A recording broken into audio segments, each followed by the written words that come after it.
ہمارے یہاں لوگ کتنے ٹریفک کے قوانین کی خلاف ورزی کرتے ہیں. صبح صبح آپ نکلیں نا، اسکول کی بسیں، کالجوں کی بسیں، مدرسوں کی گاڑیاں رانگ سائڈ پہ چل رہی ہوتی ہیں، چونکہ وہ خالی ہوتے ہیں نا، اور ان کو جلدی پہنچنا ہوتا ہے.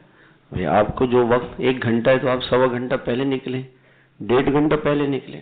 اب نکلیں گے آدھے گھنٹے پہلے، گھنٹے کا فاصلہ آدھے گھنٹے میں، تو اب تیزی سے گاڑیاں وہ چلائیں گے تو ہارن بھی بجائیں گے، لوگوں کو بھی تکلیف دیں گے، اور گھروں میں بھی تیز چلائیں گے، اور رانگ سائڈ پہ گاڑی چلائیں گے تاکہ ہم جلدی پہنچ جائیں.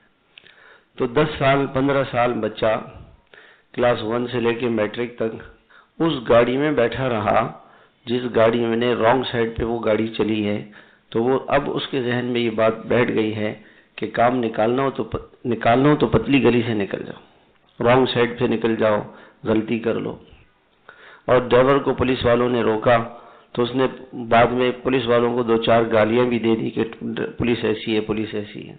اب اس بچے نے گالی سیکھ لی، چونکہ وہ گاڑی ساری زندگی وہ گاڑی میں جاتا رہا. تو یہ قصور اس ڈرائیور کا ہے، اور قصور ان ماں باپ کا ہے کہ جنہوں نے اپنے بچے کس کے حوالے کیے. یہ قصور ہمارا ہے. اولاد تو بچوں کی تو ہر وقت ان پر نگاہ رکھنی چاہیے، ان کو اپنے سامنے رکھنا چاہیے.